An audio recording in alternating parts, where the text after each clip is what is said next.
Hello, everyone. What a day to kick off our Master Classes program. Today, we're here to dive into the chronicles of culture, poetry, and passion as seen through the filmmaker's lens. This is a truly unique session because it's going to take us across 3 brilliant decades of Indian cinema, showing us how it has evolved from deeply rooted artistic storytelling to the fast paced contemporary commercial sensibilities of today. And who better to guide us on this journey than an iconic father son duo? Let's have a look at the AV, please.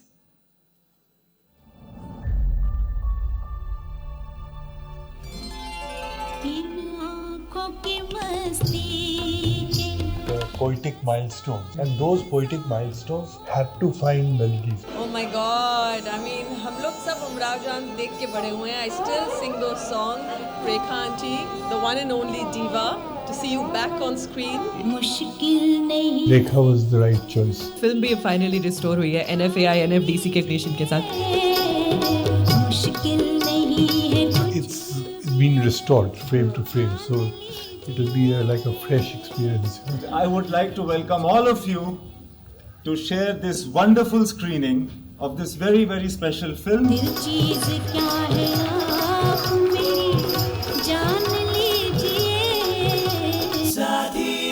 मेरे लिए बहुत ज़रूरी था कि मेरी पहली film successful हो. Every detail matter. If you have to say a thing, it has to be said with very few elements. I wanted the film to become the audience to become the film. He's such a brilliant creative mind. I think it's about the dignity of being a woman. It's a woman's identity.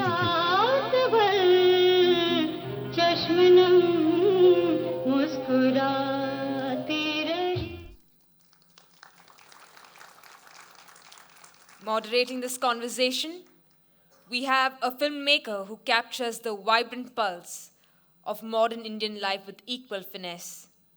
From the youthful romance of Satya to the inspiring biopic Surma, his work perfectly represents the contemporary flair of our times.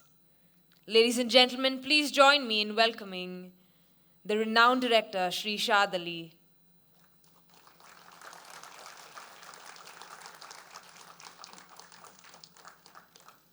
Thank you, sir. Now we welcome a man whose creative vision has enriched Indian cinema with enduring, unforgettable works. He's not just a director, he's a poet and the true genius behind the timeless classic Umrao Jan. His films aren't just stories, they are poems with grace. Please join me in giving a loud welcome to the legendary filmmaker, Shri Muzaffar Ali.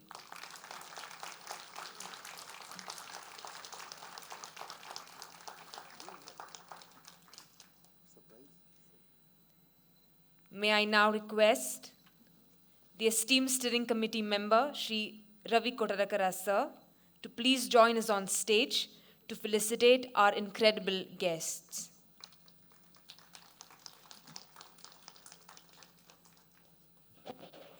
Sorry, this is something additional I have to say. These two characters who are here have to be immortal. Why? Because Rekha, there's a great artist called Rekha. She was again introduced by my fathers for him first time, saying way back in Savan Badon. But this youngster who's here, who's Muzaffar, has taken a pain and created a film called Umrao Jan. That is the Jan of Rekha. That's the life of Rekha. That is that.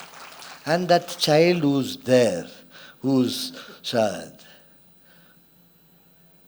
We've got brains here. This character has got brains throughout his body. Yeah? That's another one thing. So watch out. He will also bring not one person he's not going to give Jan, for at least another 100 he will give. Give a big hand. I'm honored in honoring them.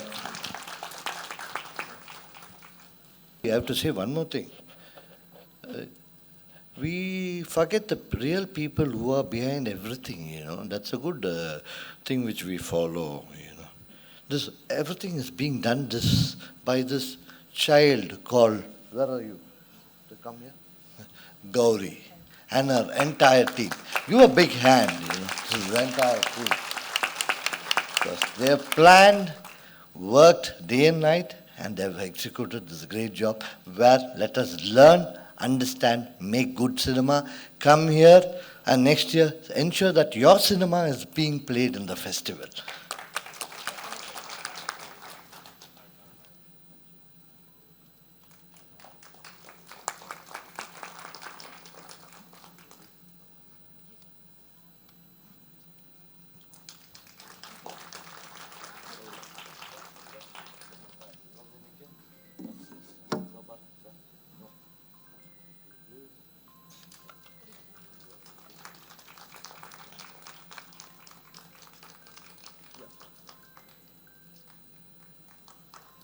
Thank you, sir, for honoring us with the felicitation. Sirs, thank you for both joining us. We are ready to listen, learn, and be inspired. The stage is now yours. Thank you. Good morning, everyone. Thank you all for coming to attend this masterclass with Mr. Muzaffar Ali. I am representing all of you in asking him stuff that I would like to know as a young filmmaker. So, what was the first profession you ever dreamt of in Lucknow when you were young that you would like to pursue and become?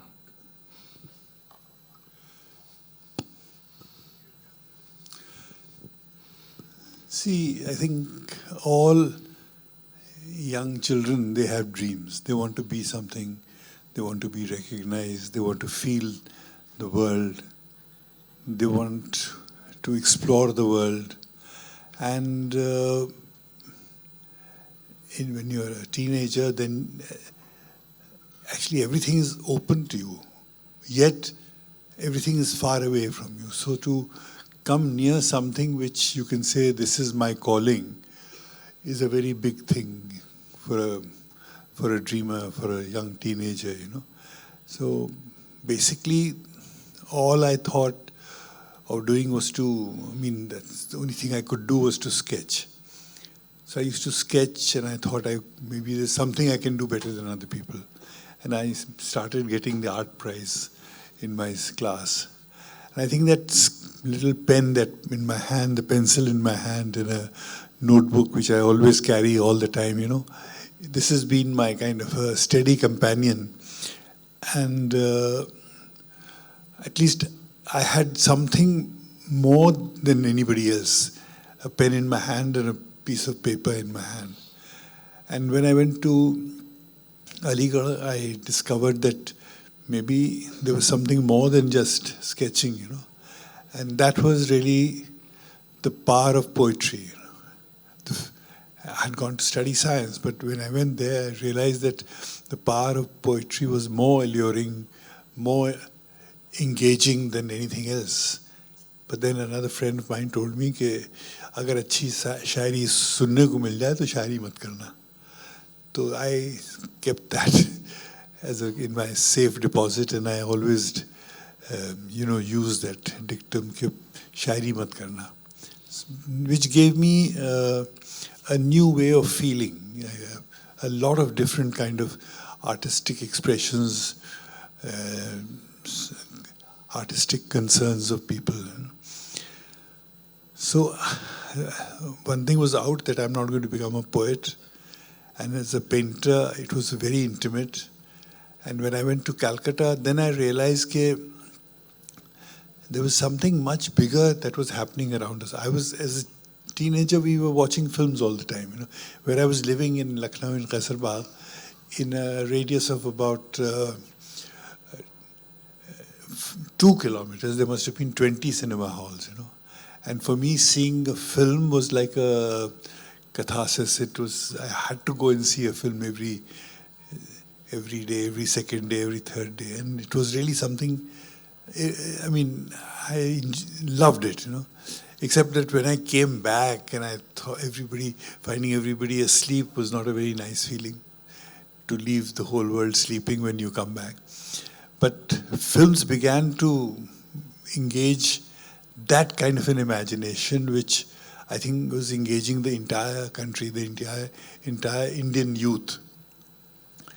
But when I went to Calcutta, I saw a different world opening, a world of very, very serious cinema, a world of feeling cultures, the world of authenticity, the world of artistry, and that was working with Mr. Ray. I mean, he happened to be the chairman of the company. I had gone to work in advertising, Clarion McCann. And watching him very closely, and then his friends very closely, I realized that it's very important to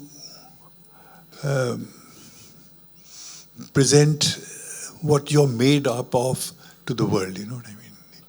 I mean, ultimately, that's what filmmaking is all about. It's about what is your chemistry, what is your geology, what is your botany, and that is what has to reach the world, because that's the only way to become an artist, is to be rooted into that kind of a ethos which has created you.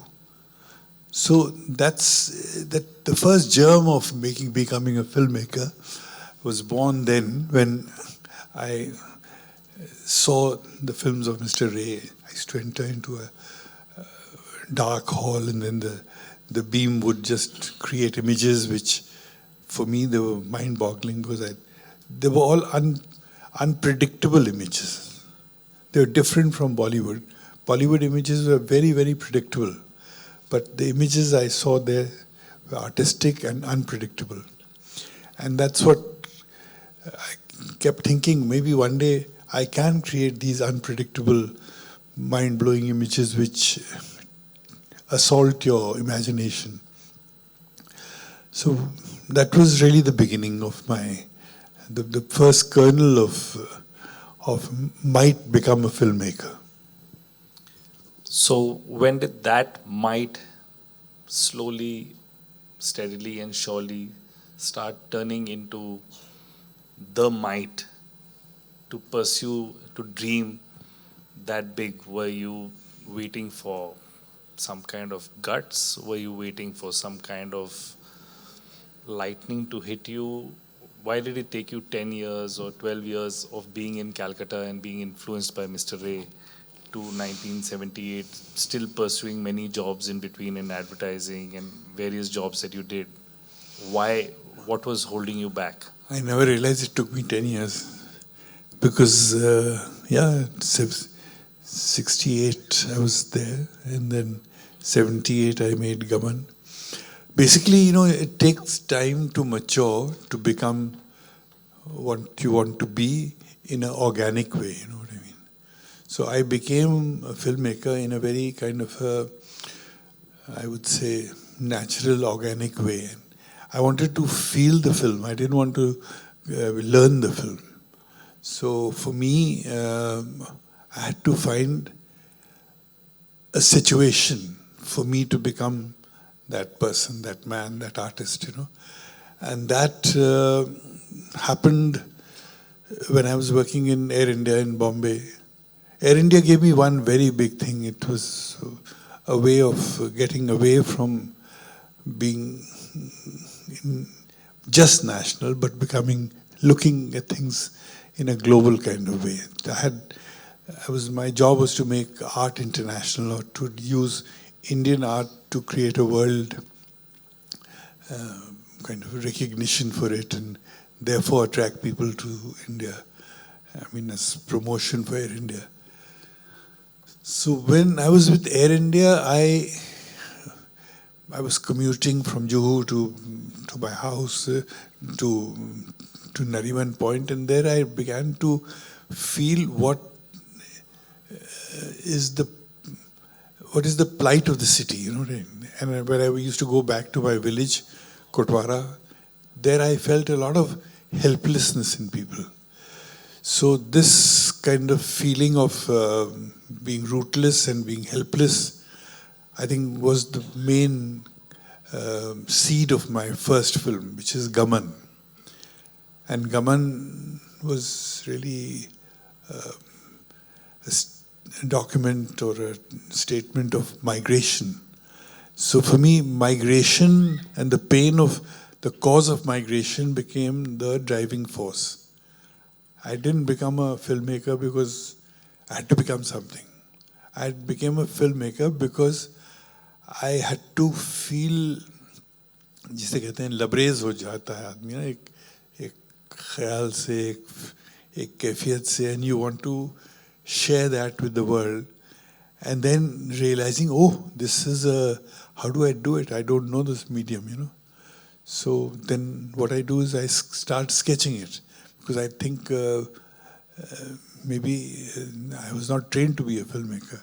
So I thought if I sketch it, at least I'll know what goes into a frame, how the frame moves, how I can place the camera.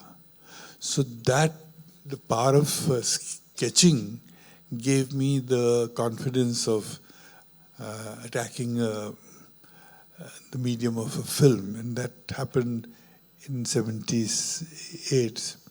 And it was my first film, and it got the Silver Peacock in the 7th International Film Festival. Like, this is the 56th.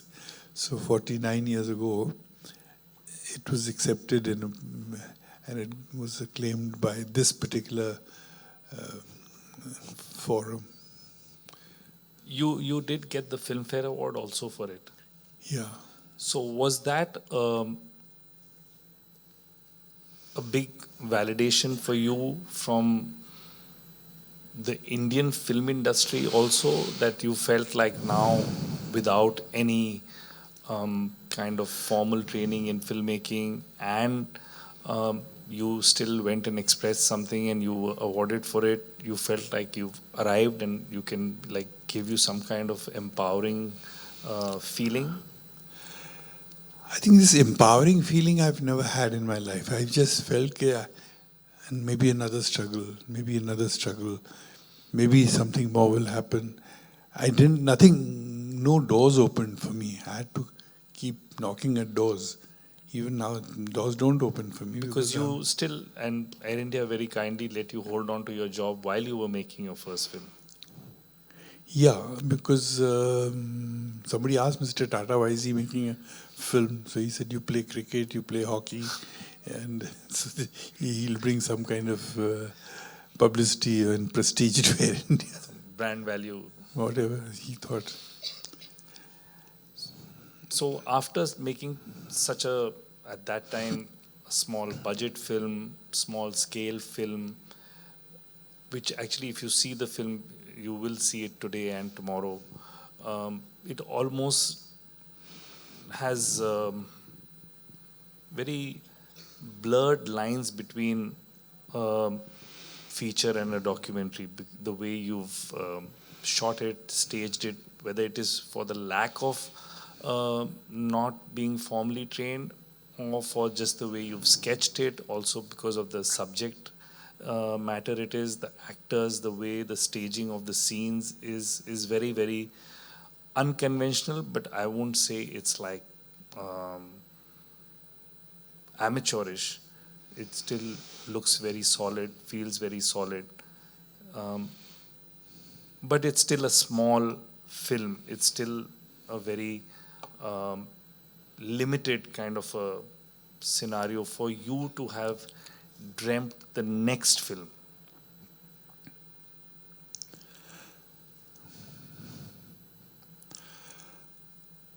Yeah, but I think what was common between Gaman and the next film was that I had got a high from connecting with the pain of a culture, pain of a character, the evolution of a character through pain and helplessness. That gave me a huge strength. And the thing is that it may sound more glossy and more higher production value. But for me, it was my own vocabulary. It was the vocabulary of Lucknow. It was the culture of Lucknow. It was again connected with being rooted. Being rooted, I think, was a very important criteria for me to take film steps. Because if I felt, unstable, where I'm going, what is my ground, what is the home of the film. So the home of the film becomes very important. It becomes the ambience I'm trying to live, the life I'm going to create. And that's what I think you have to breathe the film, you know what I mean? And that's how I think that same breath has gone into you. You started breathing film before you started making films, So this is very important that you get absorbed in a legacy. You get absorbed in a legacy which is actually not you, but it's part of your chemistry. And then that legacy, when it enters your heart, then you create another legacy. And that is what I think the beauty of cinema is, because it is just layers and layers of legacy, That's an artistic way of putting the Nepo kid in place.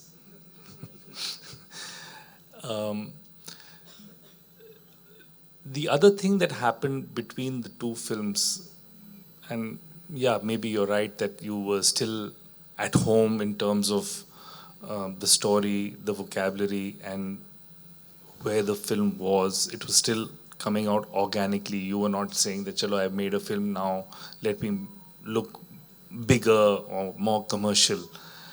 But I think one of the things that did make Umrao Jaan maybe more accessible in spite of being a period film and a Muslim social at that time, which is maybe that era had ended of those films being successful. But I think the big leap that happened between the two films was the music. Both have great music. Both have timeless music. Both the music albums have stood the test of time. But there was something about Umrao Jaan's music that has given the film and given you a different kind of status. Apart from just the comparison, I want to know how you approached music, because that's something that is so integral to Hindi films. That is something that is so ours, and it has our stamp on it in spite of Hollywood having musicals, but they have never been able to do what we do with songs.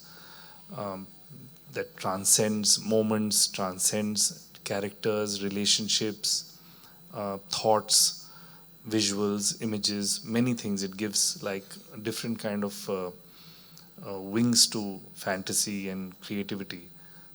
What was your music journey between the two films? You see, it was poetic music. It was music being born out of the poetry of the music of poetry, because music and poetry is born out of a philosophy. It's born out of pain. It's born out of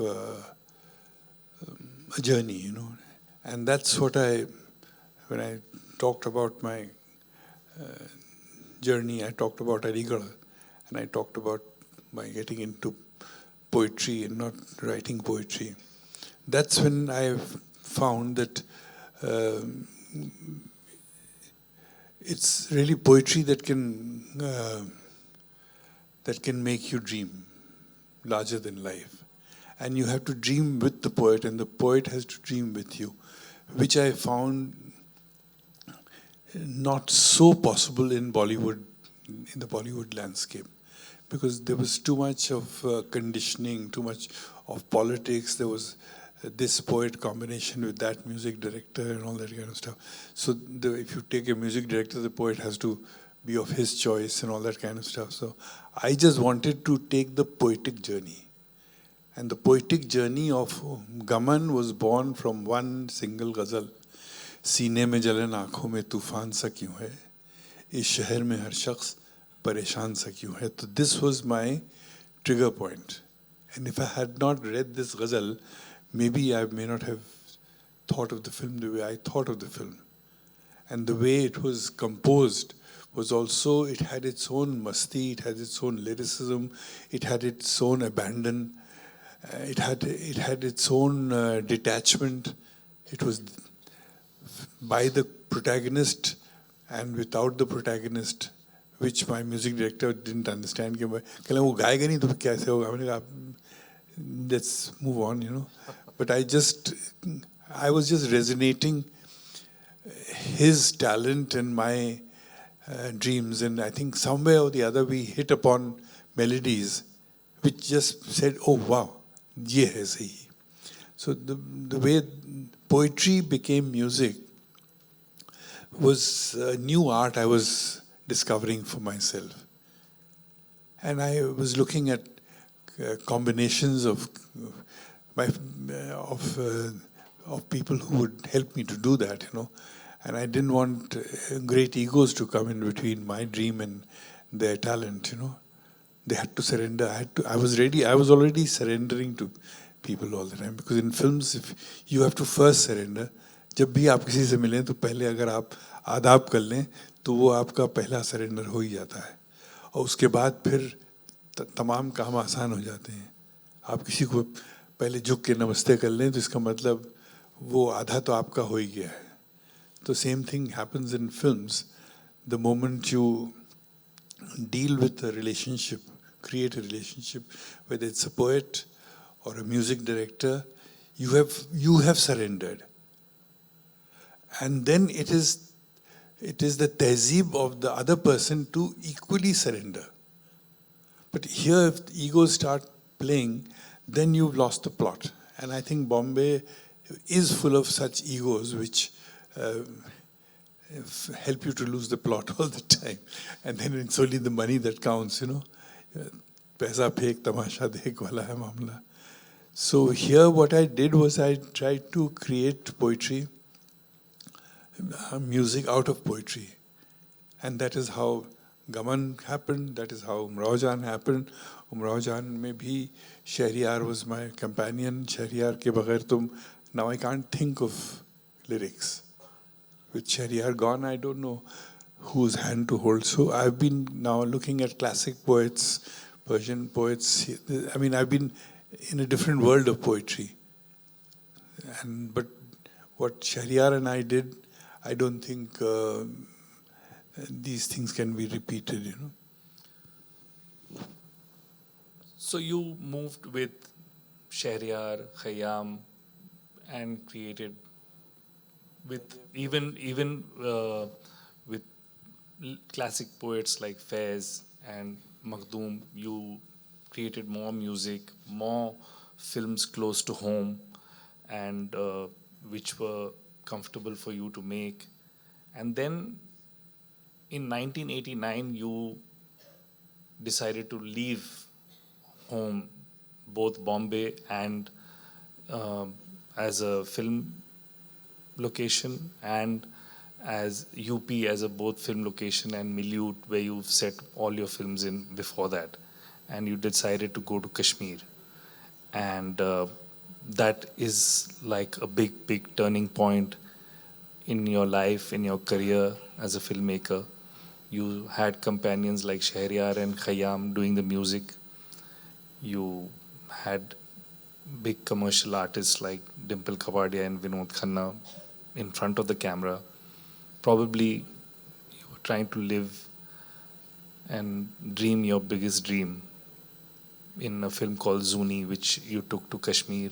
You wanted to make a bilingual film with an international crew.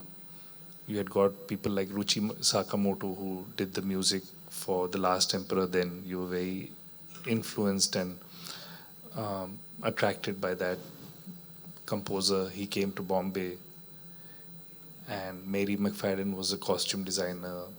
You wanted an entire team to make a bilingual project in Kashmir. And this dream turned into your nightmare, so to say, which has haunted you till today. What has this journey been like? Because I think a lot of filmmakers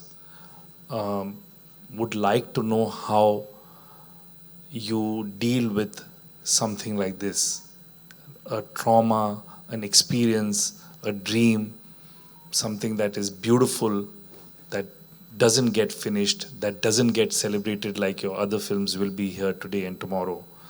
This is something that is only inside you, that you have still been living, still been dreaming, still trying to see how you can see it, because that's what every filmmaker dreams, that his film should be in the projection room and the ray should hit the screen. Well, it was a dream bigger than a dream, you know. Sometimes you can contain a dream, you can define a dream. But if that dream is set in a space which is like beyond many, many dreams, you know, and then that gets shattered, then it's really something very, very painful. So basically, I left my home turf, and I just felt that maybe one should work in other cultures, in other spaces, and the whole idea of respecting other cultures became a kind of a driving force for me to respect the culture of Kashmir. And having worked with Air India, I had already begun to see things in a global way. And I wanted to create a global film which could be the first bilingual global classic coming out of India, something like The Last Emperor. People were opening to new cultures. They were opening to feel India not as a global India. Because what happens is that through films, India has been exposed for the Indian market. And the way the Indians look at India is a different India. And the way the world can or should look at India is a different India. And that India was part of, again, a cultural legacy of Awadh, which transcended kind of barriers of just pure communication of like language, you know. So I wanted to break that language barrier, create an English script first, and then translate that into Urdu, and have two separate soundtracks, one for the Hindi version and one for the English versions, because this was a big challenge for me to create two different kind of films for two very different markets, different mindsets, you know. So that also impacted my casting. And the biggest thing is that it made everything much slower, you know what I mean? The rehearsals and the scheduling and shooting everything like almost like two separate sequences. Every shot had to be shot twice, rehearsed differently. And another big challenge I took upon myself was to work my way through seasons, you know. And I wanted to create that whole trajectory of Zuni going through different moods in her life, happening in different seasons of Kashmir, because Kashmir is very distinctively 4 seasons. So to create the 4-season feeling was a very big challenge for me, which I later realized that it's not practical for the star system of India, you know, Because the stars work in different ways and seasons work in different ways, So to get the right person at the right season at the right time became very difficult. So I think, again, as I said, no, it was a dream beyond a dream. And then, obviously, I was also trying to see Kashmir as it might have been 600 years ago, you know what I mean? The craft of Kashmir, the feeling of Kashmir, the patina of Kashmir. And to create that old world feeling was also a journey of revival of their craft and integrating it into production design. And Mary McFadden was there, fortunately. She was again a equally big dreamer like me. And both of us, I think we went a little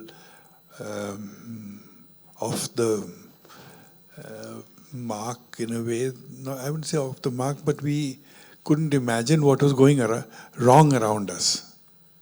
Because things going wrong around you was a terrible thing. Because insurgency had begun to take root and people had become intolerant. They had become very right-wing. And they didn't want to see peace in the valley. They started sending us all kinds of threats.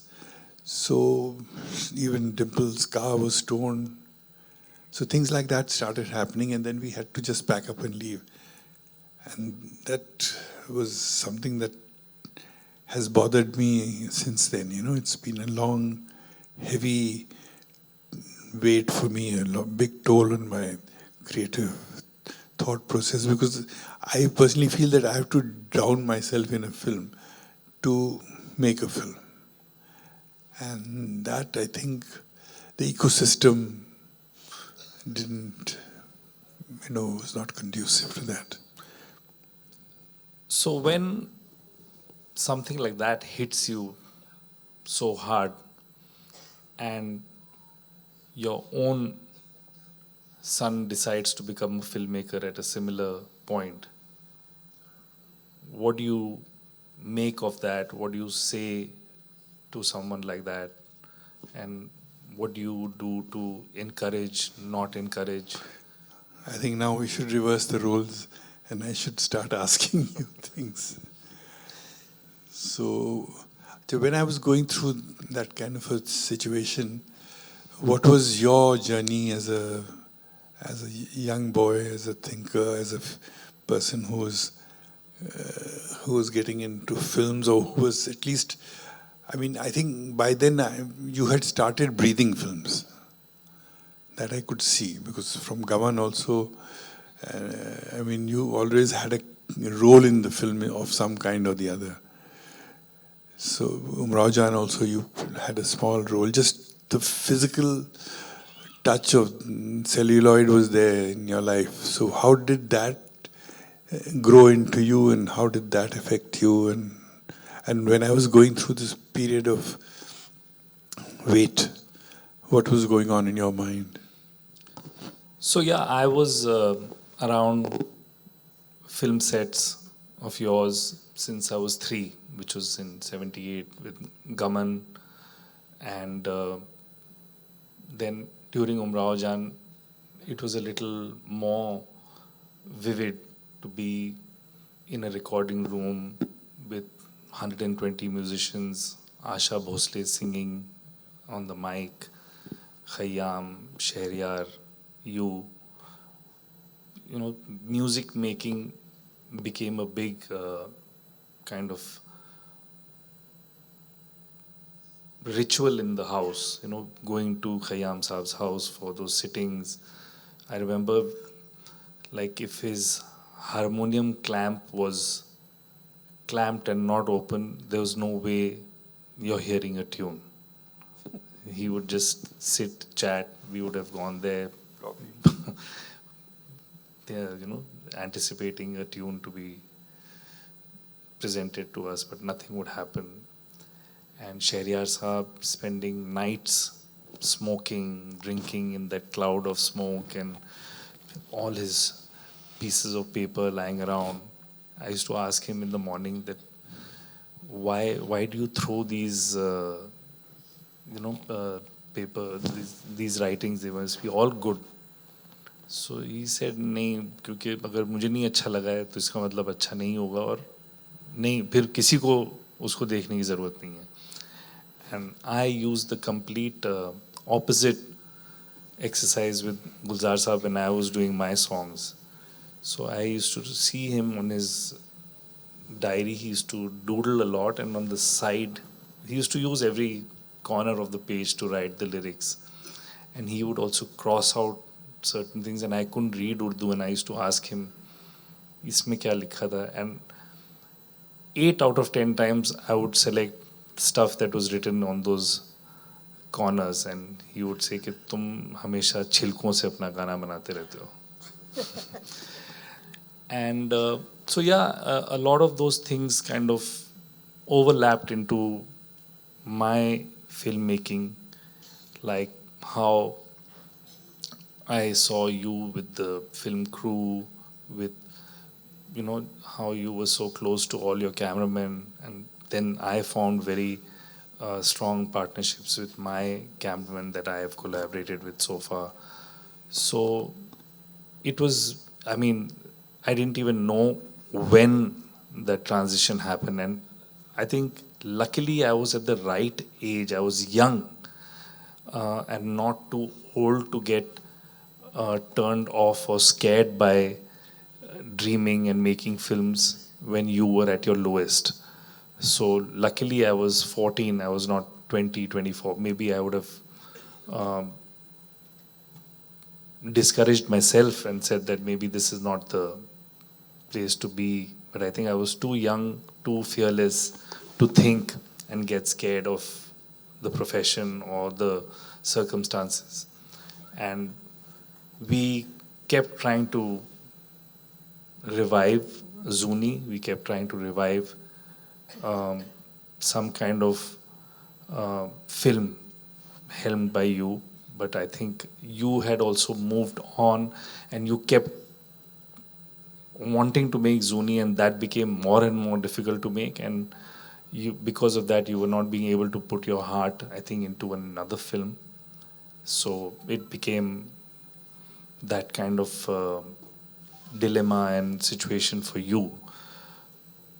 But also, I think you found something new in your art, in going back to painting, in finding yourself completely sucked in by spiritualism and Sufism, and finding yourself into the music of that world, of those people like Khusro and Rumi. And I think you have, that has helped you dream another big dream like making Rumi. Well, I think here many questions are touching me. One is that,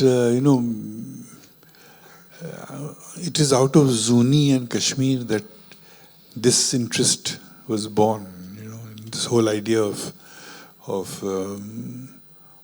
spiritualism, because I felt that if people have a spiritual bent of mind, then they are more at peace with each other and with the world.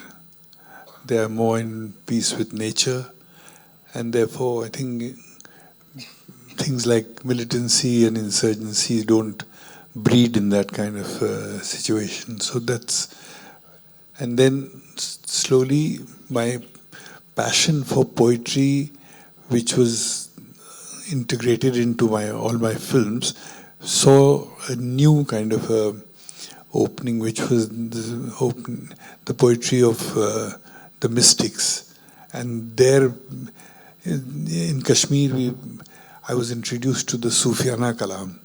And the Sufiana Kalam, the Kalam and the melody is born out of a very deep oneness with the maqam and the rag and the words and the mood of the whole thing. So that opened a different, it gave me peace, because while I was going through that trauma of this huge loss, I was also seeing a light at the end of the tunnel, and that was Sufiana Kalam of Kashmir. And then out of that, this whole idea of searching for that kind of a poetry in the mystic zone, you know. And then coming to Jahan-e Khusro, there again, I got a lot of. See, the cinema, the urge for cinema has not left me.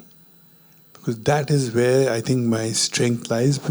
And it lies because I believe that cinema can change the world, you know what I mean? As Griffith said in 1924, that 100 years from now, which is now exactly now 100 years, the language of moving images can bring about true brotherhood of man and end all armed conflicts from the face of this earth. So this truth has stuck to me, and that's why I'm here, and that's why you are here, and that's why all of you are here. And I think this has taken me into a zone which gives another dimension to cinema. It's a cinematic sama, you know. It's like cinema of the soul, where I don't do anything, but it's part of my whole kind of journey, you know. So Jahan-e Khusro became a kind of a cinematic journey for me. So I used this, not the set, but a stagecraft, used light, I used costumes, and we could do something which was a little different to films. But film was definitely a big angst for me, and I still feel that that's the way to go, you know. So a few years back, when I thought I had kind of reached a stagnant point in the kind of films that I was making, and I was wanting to think differently, work differently. I went back to Zuni in a very different way of trying to find the negative and the sound of the film to see if we can restore it and what we can do with it. And in trying to do that, I started interacting with you very differently in that whole journey of reviving the film, and what other kind of stuff that came out of it. And we went to kind of relive it and re-dream it in Kashmir, and realize that actually a non-living thing like film that sometimes we take for granted, and just look at it kind of professionally or just physically or materialistically, can come out of the dead literally and do more than just entertain and engage, and could become a healer actually. And I thought that I can, if we can share a small teaser of what we went on this trip, both of us, that could actually end the conversation, and then we can, after seeing this, open it to all of you to ask him and us whatever you want. If you can show You're that. very secretive. You told me you're not showing the teaser. He does things and he keeps them to himself, you know. And suddenly he'll shock me with things, you know. And that's the whole treatment of that film that we're trying to do. So I just want us to take 3 vows before we head out.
painter, philosophy, poems. When will you be the father?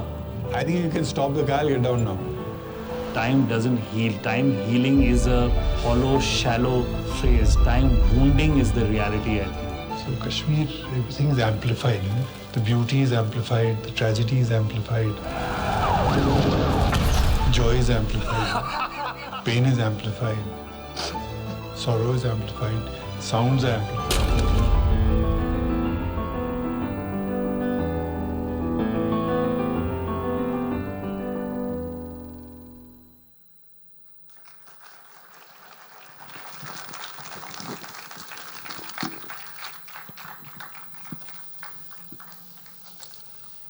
This was not part of the plan. It just happened right now. You guys are more than welcome. The house is now open to you. The floor is open to you. I'm asking ki Pakiza and Umrao Jaan, they are two different films. Theme is same almost. One song was इन आँखों की मस्ती के हजारों हैं, and one की इन्हीं लोगों ने ले ली ना दुपट्टा मेरा. So what's your opinion for that? My opinion? No, sir. Your opinion. Shall we go and sit there?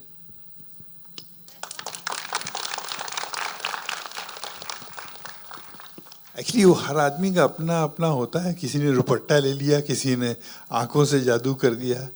जादू तो जादू है. दोनों का जादू आप पे चला ना. अच्छा, आप बताइए, आपको क्या लगता है? आपने पूछा है सवाल, आपके दिमाग में कुछ चल रहा होगा. हमारे सामने तो वो कुछ और कहेंगे. जैसे फिल्मों में अगर आप जाएं, शोले एक फिल्म हो गया, एक पाकिजा जो है देखा जाता है, और मीना कुमारी वहाँ से फेमस हुई. और दूसरा आप अगर देखें इसको उमराव जान को, तो रेखा जी उनसे फेमस हुई. दोनों जैसा आपने कहे थे कि पोएट्री है, सॉन्ग उसका भी वो पोएट्री था और ये भी था. दोनों फिल्म एक ही जैसे थीम पे था, अगर आप कहें डांस पे और उस पे. तो उस पे सर से हम जानना चाहते हैं. और 9 ईयर डिफरेंस था शायद 72. देखिए, हमने जो बनाई थी फिल्म, वो उसमें जो मेन हीरोइन थी वो लखनऊ थी. और लखनऊ का मेरी केमिस्ट्री है लखनऊ की. तो अब जाहिर है, अब ये सारे सवाल का यही जवाब है. इस दोनों फिल्म को अगर हम कंपेयर करें, पाकिजा को और उमराव जान को, तो जैसे दोनों फिल्म बहुत ही ज़बरदस्त है. आज मतलब मेरे ख्याल से पहली बात तो ये काम डायरेक्टरों का और स्टोरी टेलर्स का है नहीं कंपेयर करने का. ये नहीं, मैं कह रहा हूँ कि ये साहब थे, वो मैं कह रहा हूँ वो ऑडियंस, क्रिटिक्स और जिन लोगों का प्रोफेशन है कंपेयर करना, एनालाइज करना, वो वही कर सकते हैं. फिल्म मेकर तो खाली ड्रीम करके बना करके आपके सामने पेश कर देगा. बट कमाल अमरोही और मुजफ्फर अली आमने सामने बैठ के कोई और डिस्कशन कर लेंगे कि उनको आज खाना क्या खाना है. बट आई डोंट थिंक वो ये कंपेयर करेंगे कि इन आंखों की मस्ती और दुपट्टा में क्या हुआ है. उनको उस कॉन्वर्सेशन से कोई लेना देना नहीं होगा. जवाब है उसका. क्योंकि सर जो आप देखें, जैसे पाकिजा पे फिल्म जो थी बहुत ही उम्दा फिल्म. उमराव जान, अब अगर एक तरीके से कहें कि रेखा की पहचान उमराव जान से ही है. वो रेखा जो है, अब अगर कोई एक फिल्म कहा जाएगा तो उमराव जान. मीना कुमारी के लिए कई सारी फिल्में हैं, लेकिन कहा जाता है भाई पाकिजा. लेकिन उसमें उल्टा है. पाकिजा की पहचान मीना कुमारी है. जी समझ गया आप? जी जी. So this is Parvinder Sandhu from UNI, Delhi.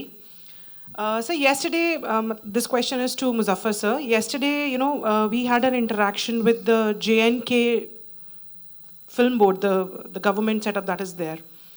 So during the conversation, this topic of movies based on Kashmir and, the reflection of Kashmir came up. So the guys, they said a very interesting thing that, the narrative about Kashmir needs to be changed in the recent films. He gave example of Uri, more recently Baramulla on Netflix, and so basically they said that the narrative that is being shown in Kashmir needs to be changed. So the filmmakers these days are just coming there for a song, shoot a song, or maybe shoot one particular sequence and go away. But there is nothing that is coming, based on the heritage, culture, or what Kashmir is all about beyond the way it is being projected today.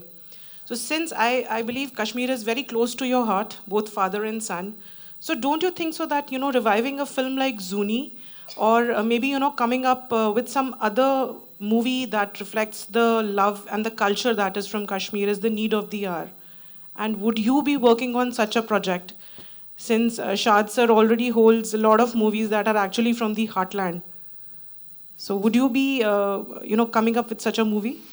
See, Zuni was such a movie. Zuni was going into a very unusual aspect of Kashmir. It was the identity of Kashmir. It was the way Kashmir should be felt by the rest of the country, is the way the rest of the country should feel about Kashmir. It was a very well considered screenplay, and I think had it been made, it would have definitely been a path breaker, So what they are saying is absolutely right. You can't use Kashmir, you can't keep flirting with Kashmir. Kashmir is not just a location. It's a culture, it's an ethos, it's people, it's their pain, it's their, and that has to be brought out. There could be a million films coming out of Kashmir.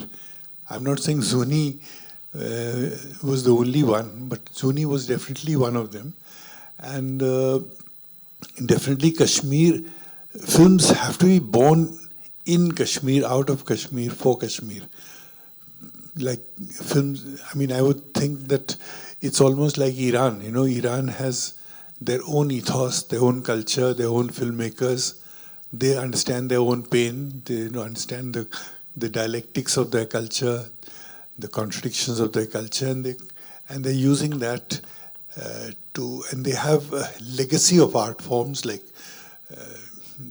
and they have craft, they have nature, they have a lot of things, and they use everything very beautifully to express themselves. So the same thing can happen in Kashmir. Kashmir has everything. It just needs young talent to grow organically out of that valley and talk about themselves. You know what I mean? You don't need to invite anybody. You need to grow them there. Hello, sir. I'm both of you. A question to both of you. Like both of you mentioned, you said cinema can change the world. You said, I think cinema should do more than something, more than entertainment. Actually, if you take this 2025 films, whatever coming in India, all are suffering from cancer. There are very, very great films, but they are only shown in film festival or one show or two shows.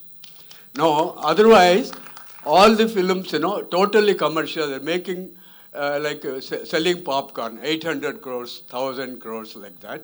But what do you mean by saying it should go beyond entertainment? And is cinema really doing help to humanity and society? Because I feel a very good film, about 3 hours, it's like a psychological doctor. I'm very happy 3 hours. At least in one day in my life, or everybody very, very happy.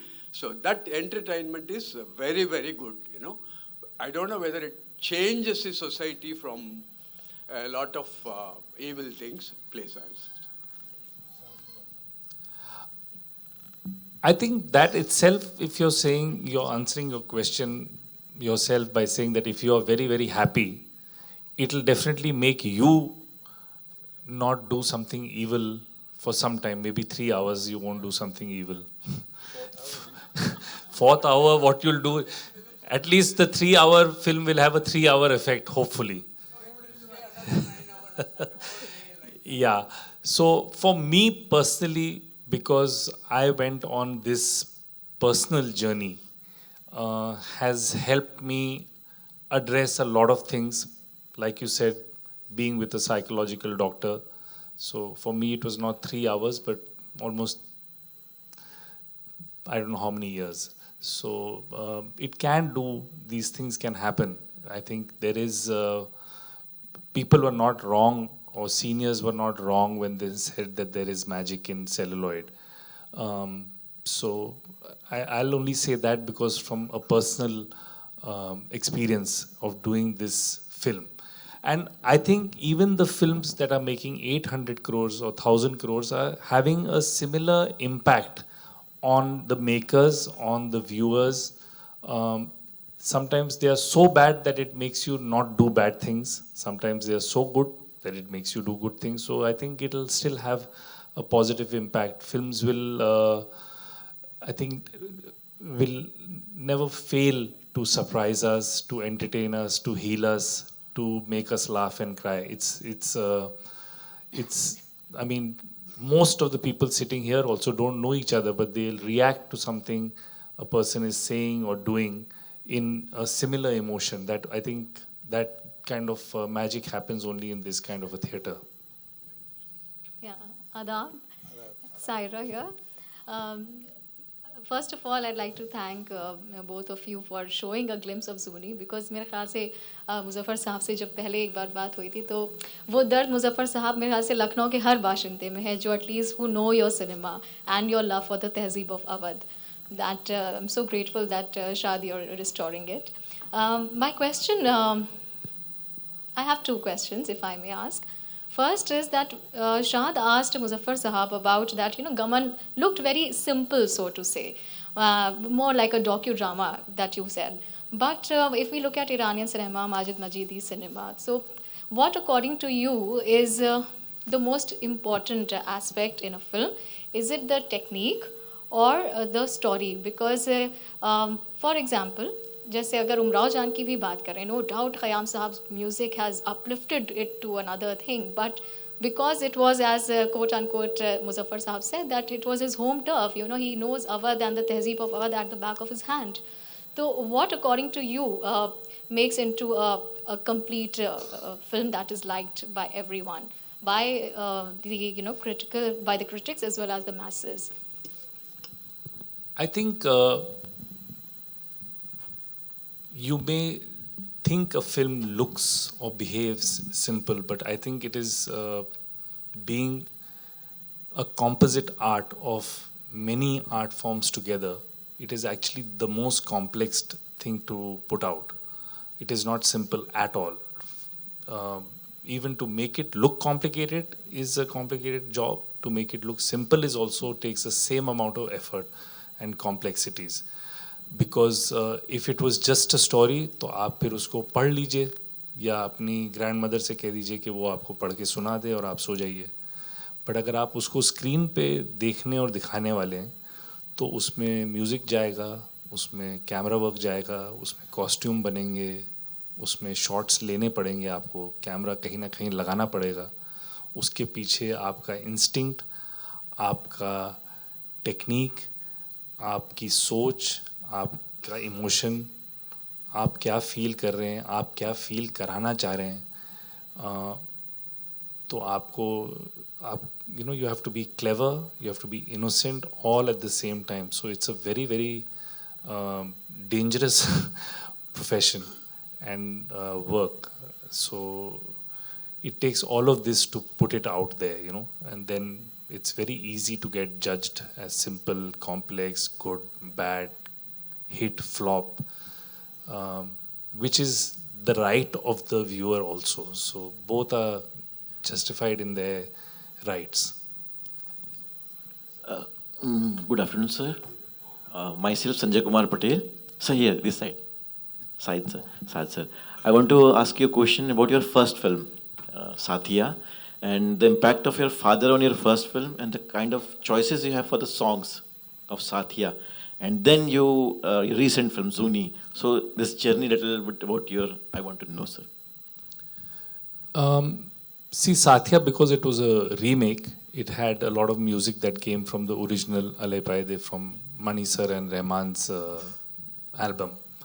But the couple of songs that were fresh in the film one was a song that was a homage to Mohsen Naina of Amir Khusro, which has also been an influence from Dad and from what I have, been around his Sufi festivals and those kind of occasions that you've heard that music. So it came from there. And even the other song, Mera Yaar Mila De Saiyan, which was an original composition for that film, has also come from those influences. In fact, we wanted Abida ji to sing that song, but she doesn't sing for film, so that didn't happen. And then Rahman eventually sang it. So sometimes deliberate, sometimes subconscious influences will always creep in. And this is the closest influence, both physically and intrinsically, in terms of just the pure DNA. So उससे तो आप भाग नहीं सकते.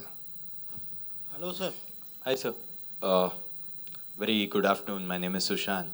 So, since the topic is about cinema and culture reflection from two eras, so I'm from the current era where I can see films like Kantara, which is bringing the true culture of India into place and bringing in audience from all around the world to the Indian cinema. But as the other person said, the other films are, in terms of films, they are films, but at the end, when it comes to box office, it's just numbers, but not people inside, is what I feel.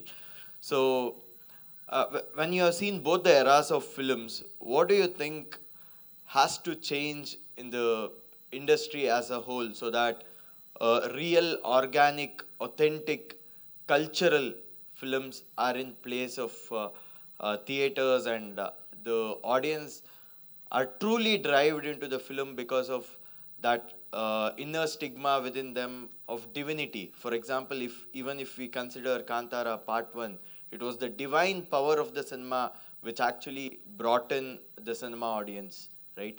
But the new part which came in, it was about the impact that Rishabh Shetty has made to the audience, or the star value. So what do you think has to change from the previous era to this era so that more films like Kantara come in and more audiences are driven to true filmmaking? Thank you. Nothing. Nothing has to change. Actually, when you come to an international film festival, it's a learning process, you know. So more filmmakers and aspiring filmmakers come and see how the world is addressing these issues. And today it's very important to see how the world is looking at themselves. And you learn from there, you know.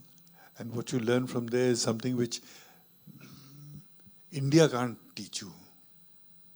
You have to learn on a very global way, because it's a global language, you know. And there are 7 billion people walking on this earth, thinking, imagining differently for a very, very long time, for that many years. So what are you going to change? What are you expecting? Can you change yourself? Can you change the guy next to you? Can you change your father? Can you change your son? No.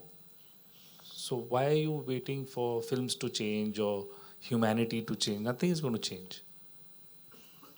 Hello, Muzaffar Ali साहब से मैं पूछना चाहूँगा, आपने उमराव जान film जो बनाई थी 1981-82 में, तो उसमें आप यहाँ है इसलिए पूछ रहा हूँ, रेखा जी की कास्टिंग करना आपके ध्यान में कैसे आ? वो एक ही चीज तो आनी थी ध्यान में. Hello, sir. Here. I would like to know from Muzaffar sir. Here. Yeah. I would like to know about your favorite poems and poets. Thank you. बहुत है. 1 lakh, 2 lakh poems memory bank he has, and some 500 जब poets. मुझसे कोई पूछता है तो I just get blanked out. इतना मुझे याद है कि समझ में नहीं आता कि क्या कहूँ, क्या पूछना है आपको. I actually मैं आपको बांग्ला आती है सर? हाँ. আমি আবৃত্তি করি, আবৃত্তি শেখাই.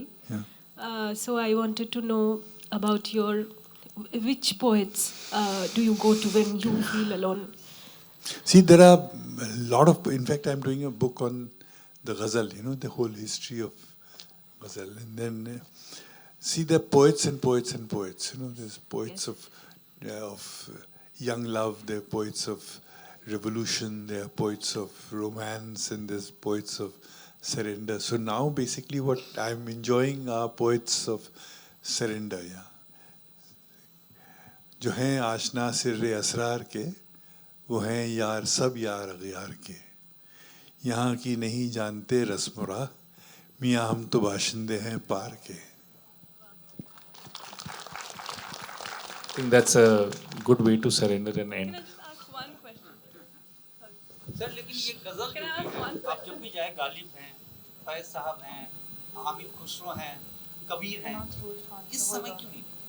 सब बैठे तो हैं उस लेवल के सर, आपके अंदर बैठे नहीं सर, उस लेवल के आप अगर जाएं, आप म्यूजिक में देख लें तो आप जो है याद कर रहे हैं, शैलेंद्र जी को याद करते हैं. आप 100 साल के बाद आइएगा, फिर पूछेंगे कि आज का लेवल क्या था. ट्रेनिंग शुरू कर. नहीं सर, आप संगीत वो जो आपको आपके मन को हिलाए, वो आज का म्यूजिक उस तरीके से. आज का मन भी वैसा नहीं है.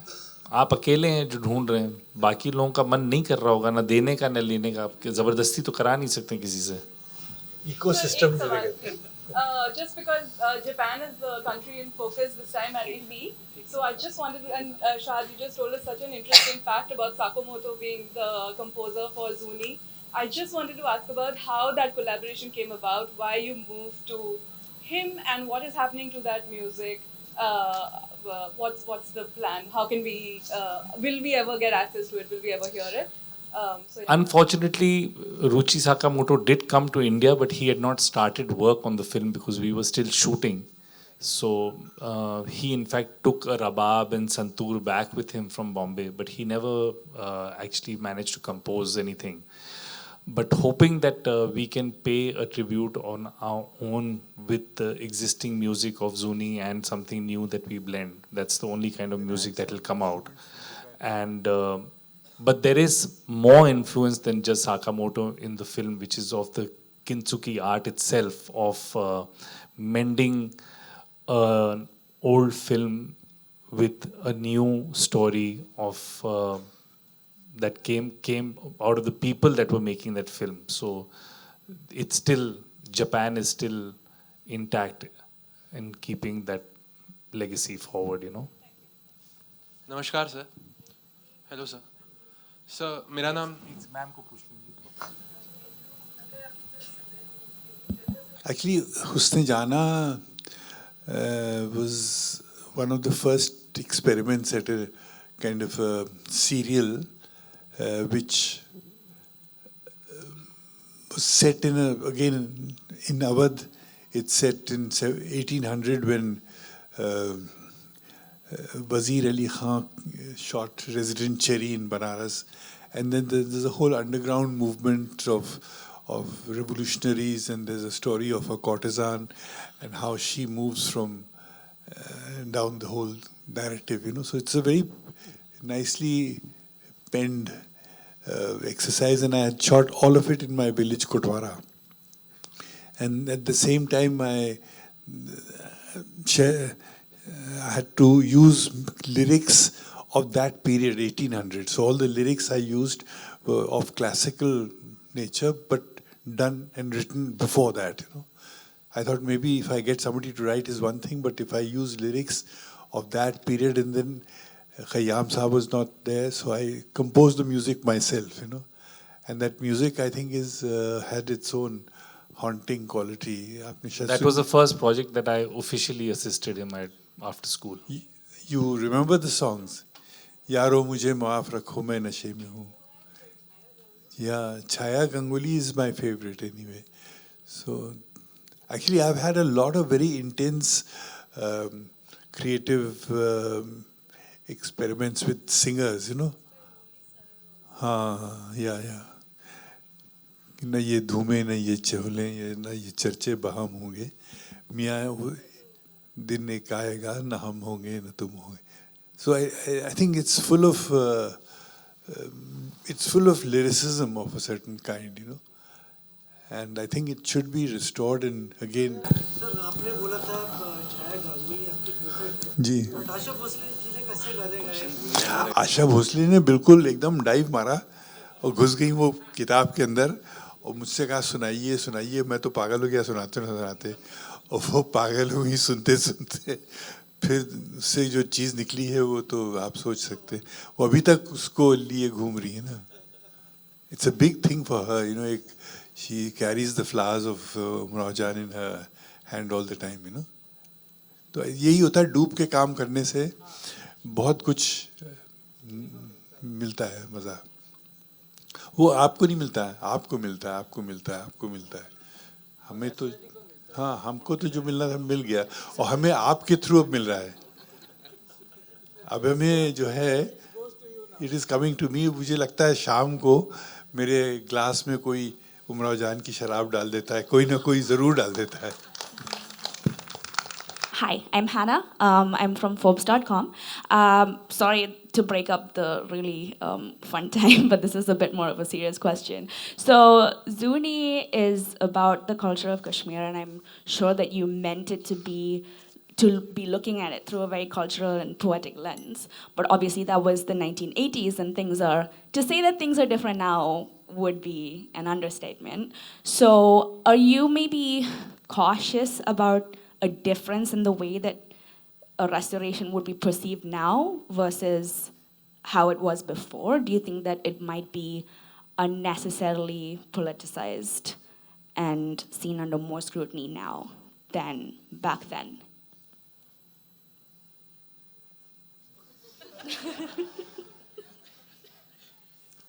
I have actually no comments or no answer on this. He is a lazy fellow. Yeah, good afternoon, sir. No, I think we are trying to, we don't want to hurt anybody, and we are trying to be truthful, that's it. And I'm just trying to tell my pain, and he's trying to resonate what we went through. Yeah, good afternoon, sir. Myself, Santosh Yadav from Jharkhand, and almost सभी लोगों ने films का culture और उसके diversification के बारे में सवाल पूछा. मेरा सवाल स्पेशली साद सर से है. मैं प्रोफेशनली मूवी इंडस्ट्री में अगर कोई ज्वाइन करना चाहते हैं या फिर अपना कंट्रीब्यूशन देना चाहते हैं as a newcomer, as a film assistant director और डायरेक्टर, तो इससे संबंधित है. जैसा कि मेरे पास ब्रीफ इंफॉर्मेशन है कि आपने भी सर, साथ sir, specially Mani Ratnam sir के साथ एज ए असिस्टेंट डायरेक्टर अपना करियर डेब्यूट किया था, स्टार्ट किया था आपने.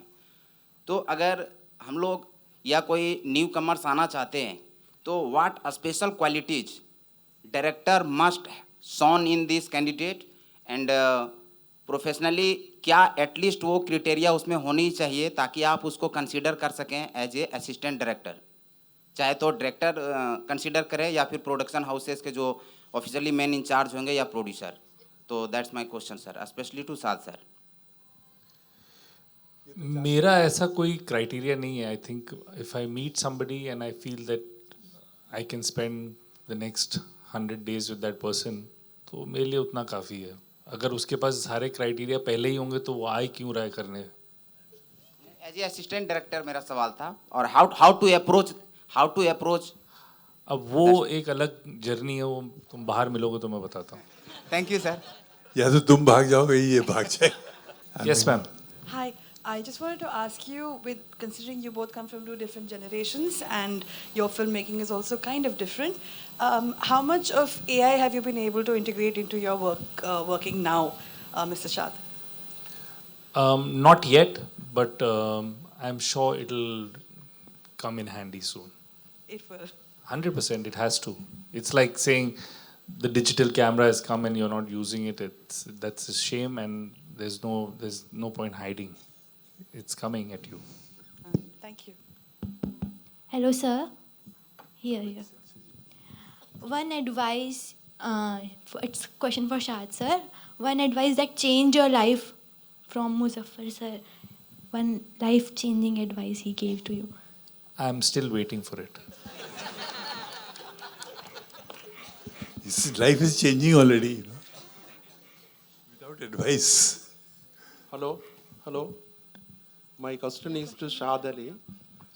It is happy to see the legend father and the lovable son together here. My question might be a silly question for you.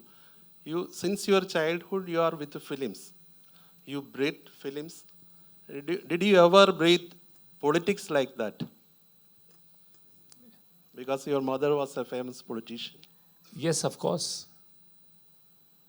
Yes. I still breathe it. You have affinity towards politics? No, I don't want to get choked with it. Okay, thank you. Ladies and gentlemen, I know you all have more questions, but as all good things come to the end, so does this deeply insightful session. Thank you. इतनी देर कहाँ थी आप?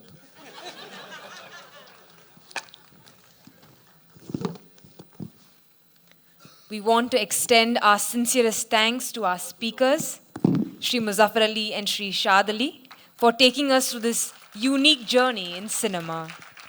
We'd also like to thank our wonderful audience for being with us here today. We truly hope you had a wonderful time. Thank you all, and have a great day.